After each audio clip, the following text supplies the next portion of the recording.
everyone. It is Wednesday, I tell you. I guess I should turn on the other camera. Wednesday, the 29th of March, the last Wednesday of March, the last Wednesday. How are you tonight? What are you grateful for? That is what we want to know. Tell me about it. Tell me what you are grateful for this evening. That is what I want to know. Can I hit the right buttons here? Maybe I can hit the right buttons here. Get my right buttons going. Maybe now it'll let me go big. Why isn't it showing me? Hey, Kitty and Carrie, how are you? I don't know why my big screen's not working right. Now all my screens are working right. Kitty, Carrie, how are you? Great picture of you, Kitty, that I saw out there. Great picture online. Hey, Carrie in Florida. How are things in Illinois and Florida tonight as we get going this Wednesday night? We get ready to close out the month here. We got a couple days left here, but we're going to close out this month strong. We're going to be strong. Chilly in Illinois. You know, the way the heat works between where Nana keeps the house, if we keep things warmer for Nana and everything, it can get hot up here in the afternoon. So it got hot, and then I'm like, well, I'm going to go out for a walk. And get a walk because the sun was still out and everything else. But the sunset was setting as I was on my walk, and I was cold by the time I came back in for my walk. Hey, April, how are you? Thinking of you. Hope all is well in your world. At least I know it's improving. And here you're having coffee soon. Hey, launch day to infinity and beyond. And there goes Terry Sales. Cooling off now that Cassandra and Rylan are back. You know, they said it was a little hot down there. A little hot. They took some breaks during the day. A little hot. I don't want it that hot when I am there, Terry. I am there out of April. I think I'm there like half of April. I am in Florida. We are broadcasting on both Facebook and YouTube. Any problems with Facebook? Hop right on over to YouTube. I am there. I am here. You'll find me. It's been that kind of day. It's been kind of Monday like. Oh, I'd take 66, Carrie. I'd take 66. I think Cassandra and Rylan would have been very happy with 66. I think they said like 90 at points or something. I don't know. It's hot. But we're back. I'm back for work, and I'm there for work for part of the month, and then I'm there for the 25th birthday celebration. So a lot of Florida in the next couple of months. Actually, I'm in Florida a lot.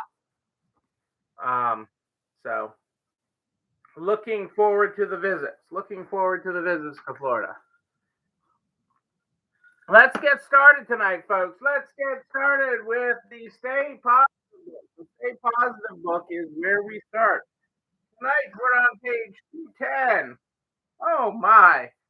This is something I talk about all the time. Stop trying to be somebody and instead focus on helping somebody. That's the best way to make a difference. Stop trying to be somebody and instead focus on helping somebody. That's a different way of saying it. But I talk so often about not being be you. Be you. Everybody else is taken. Be you. Don't worry about everybody else.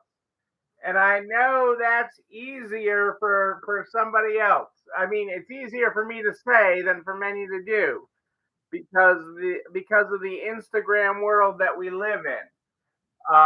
But be you. Okay, I am 100% authentically Neil. Okay, Love me or hate me, there's no money in the middle. Okay, there's no money in the middle um, on that one, and so know how important that is because it really is. The social media is the body shaming of our generation. It body shames your business. It body shames. It is like that. It is like that. You're not fat enough. You're not fit enough. You're not sexy. Whatever. Your hair doesn't look good enough. Whatever. The Instagram and Facebook is that of the world we're in, and so be you. Don't worry about it. That is one of the greatest things of you look at all the big successful entrepreneurs, the gazillionaires and stuff, and that is what they say is they don't care. They work on being continuing to be a better of them. They don't worry about being somebody else. They don't worry about being someone else. So don't be you. That is my message on that. So tonight I thought we would talk about resale. Well, I know we talk about resale in some form or fashion and applying things to resale every night that we talk. But there's a couple very interesting articles in the news this week on resale that apply to your world. They apply to you, and so understanding that. Hey, Julie Jankowicz, how are you? Great to have you here with us live. So, understanding what's happening, bringing that back forward, okay, and understanding what's happening with that is important, okay. And so, the two different ends of the spectrum we're going to talk about tonight are goodwill and the real. Goodwill, real. Okay, two completely different spectrums, right? I mean, you couldn't get more further apart if you think about the two of them between the goodwill and what your first thought, what the first thing that enters your mind when I say goodwill. What's the first thing that enters your mind when I say goodwill? Go ahead and tell me. So what's the first thing that comes to mind? Give me some words. Give me some words here, folks. Of the first thing that comes to mind when I say the word goodwill. Any words? Rummage, junk, smells. Oh, the smells. The smells. Yes. Okay. But one of the areas that, and we all know, there's wide variations between goodwill. There's a good goodwill, place to take the crap you don't want. That's just all Jimmy stuff. That's not fair, April, to say that the place you take Jimmy stuff is not a fair representation. That's not a fair answer. Um, but yeah, all those all those things come to mind. All those things come to mind when you hear goodwill, and we've all been to really good. Is that a saying? Really good goodwill. We've been to good places for goodwill. Okay, we know that there's days where they get the good stuff, or the one in the fancy neighborhood that's a little better. I remember one of the first boutique ones that was in Wisconsin, um, in Milwaukee, downtown Milwaukee, that had a very boutique vibe. Was one of their early boutique ones, but their online marketplace is expanding to meet strong demand for resale.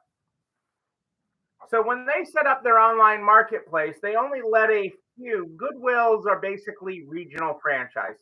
Okay, in a simplistic view, uh, maybe in a simplistic view, it's been a number of years since I've been to that one, but that one was something, Julie. And then there's ones in northern Wisconsin that are by the pound that are actually pretty neat as well. That are you roll your cart in and it's all by the pound. Your shopping cart, they wait. You fill up your shopping cart. Um, so there's a lot of resale in Wisconsin, but Goodwill finds their online marketplace. So think of area Goodwills as a franchise. Okay, there's a little bit more complex uh, structure to it than that, but basically they're a franchise model is the simplest way to think of them, of your local Goodwill or Goodwills in your county or your part of the state. um, is a good way to think about it. And so when Goodwill Finds, the online marketplace, started, it was started with only a few of the regional Goodwills, a few of the franchises. And with that, they had gotten over 250,000 items on their through their website. Okay, since they launched it. Okay, and Goodwill Finds was only launched 5 months ago. So, 5 months. That's what, folks? 50,000 items a month. Okay, so let's just do the math here. Okay, let's do the math. Okay, so they're getting 50,000 items a month on there, which really, in the whole scheme of things, isn't that much. Okay, in the whole scheme of resale and of a Goodwill, 50,000 is not a whole heck of a lot, especially when across these regional Goodwills, it is a curated selection. So it's not everything they're getting into their stores. It's not even a fraction of everything they're handling. It is probably, sadly, it's probably not even a rounding error. Okay. Um, Goodwill has 155 individual franchisees, essentially. What I'm calling franchisees, member, what they call members, 155,000 member areas, which are their regional things. So, like, you'll see Goodwill of Western Massachusetts, you might see Goodwill of Connecticut. Each one is a little different in how big an area they cover, but they're essentially that. The original members were Colorado, Southern California, Washington State, and Central and Southern Indiana, and Southern Wisconsin, which actually, Goodwill of Southern Wisconsin actually includes Chicago. So that goes through your area. Those were the 5 member out of the 155 that started Goodwill Finds and got the first 250,000 items up and on there. Um,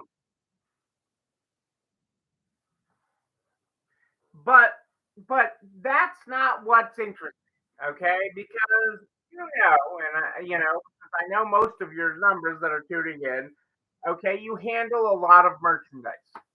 Okay, so the fact that they handle 250,000 items, really, in the whole big scheme of things, is nothing.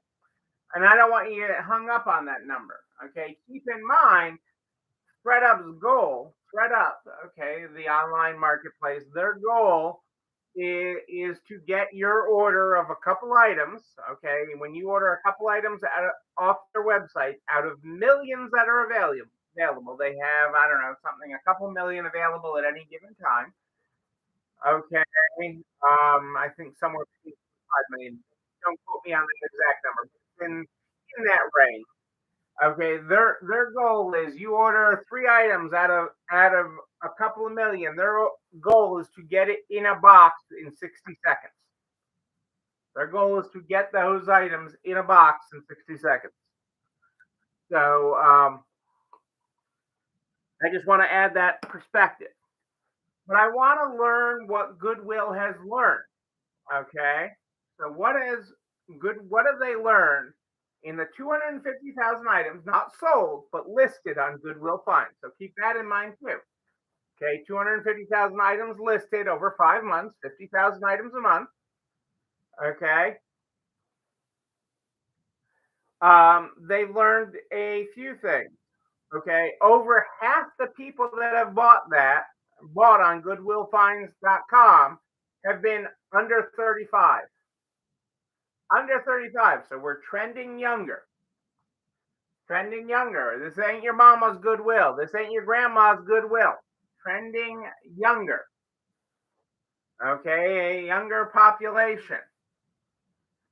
Okay, that is one thing.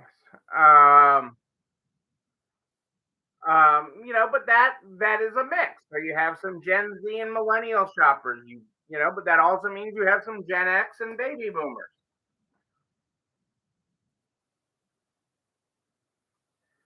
And the other part of it is what is done well. Okay, non-apparel items such as musical instruments, electronics, jewelry, and collectibles have shown surprising strength on the platform.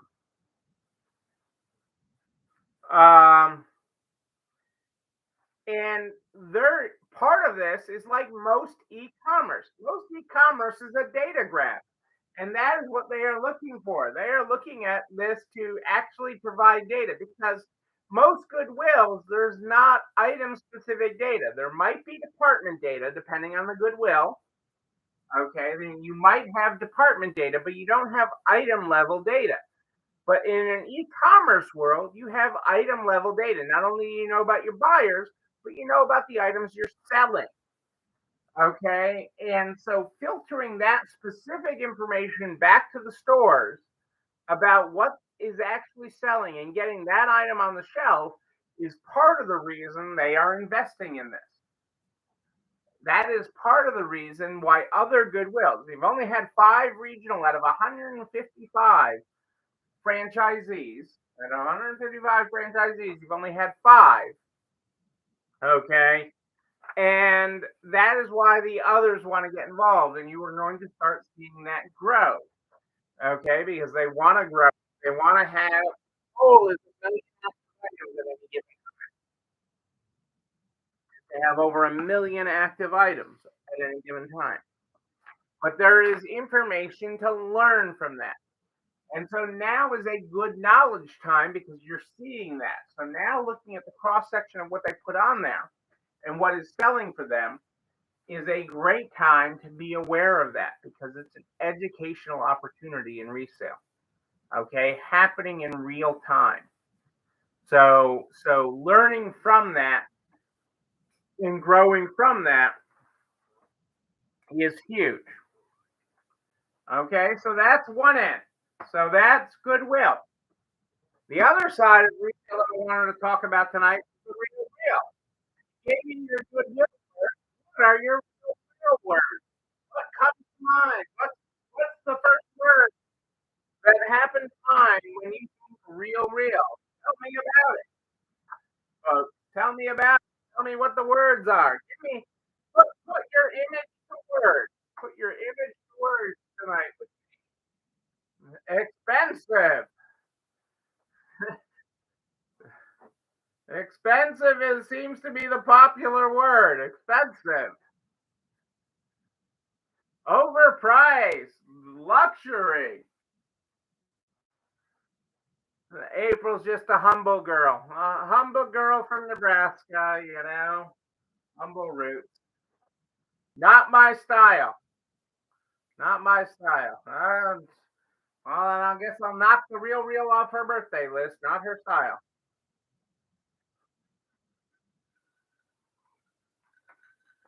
Right.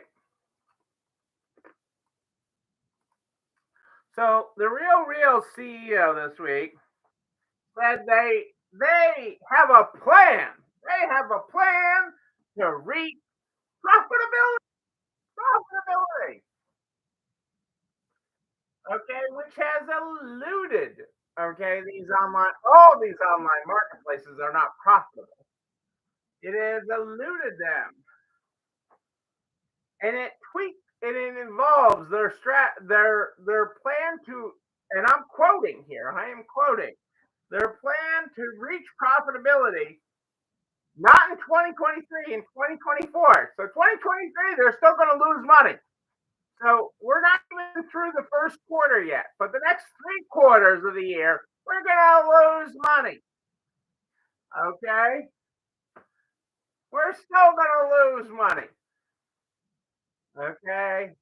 And that's not a very popular sentiment after the collapse of SVB. That is becoming less popular, losing money. It's always been less popular to me, but it is becoming more and more less popular. Uh,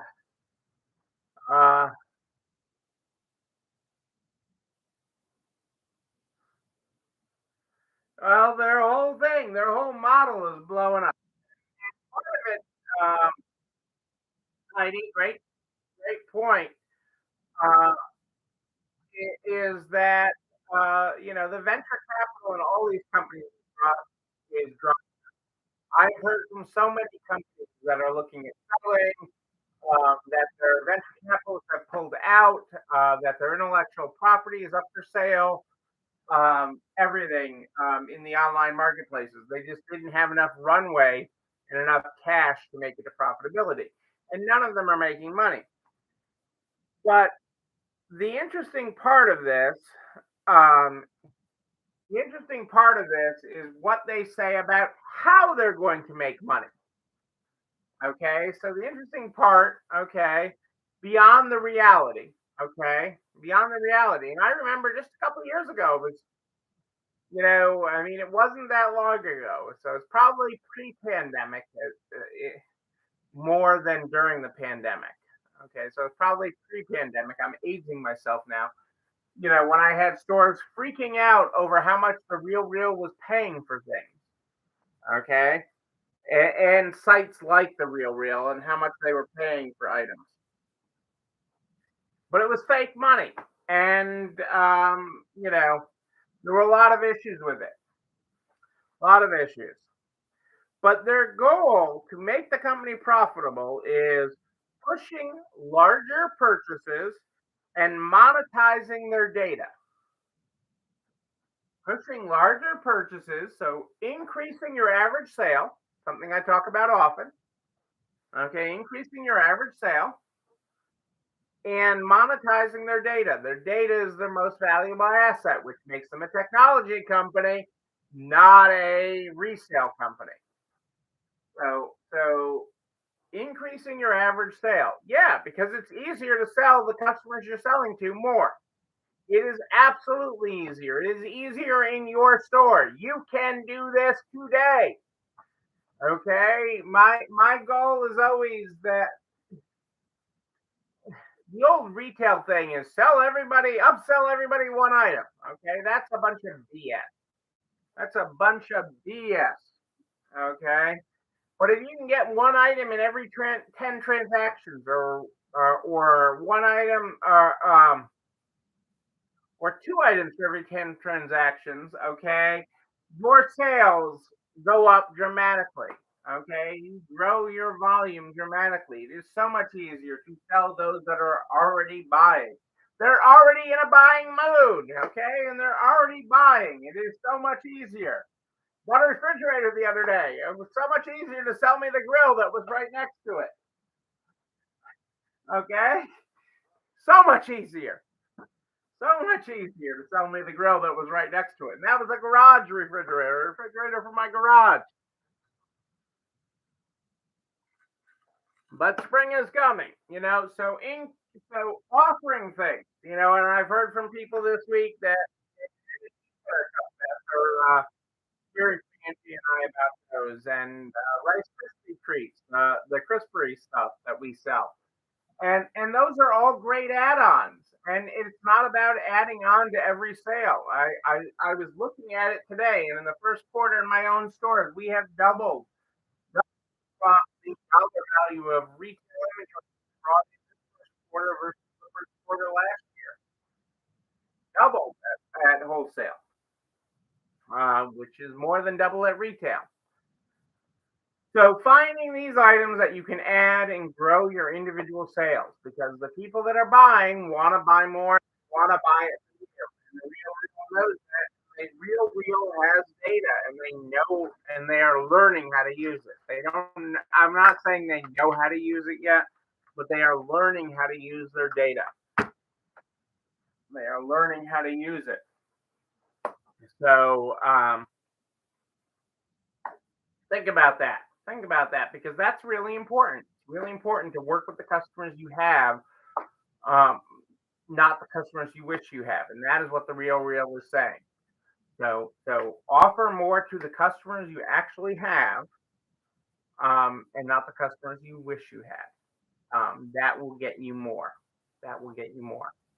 You know what else will get you more? This video and everything I talk about. This video and everything I talk about goes over to the YouTube channel. You're not alone running this store, where you can like, comment, subscribe, and oh yeah, ring that bell. Ring that bell. You know when another one drops. You can also share with all your friends in business, the butcher, the baker, the candlestick maker, so we can make everybody a better business operator and make them sell more. I'm here every Sunday and Wednesday at More 8 Than Ish. Sunday and Wednesday at More 8 Than Ish. But if you have a question in between, just email me, Neil, Neil, at nextlevelresale.com. Neil at nextlevelresale.com.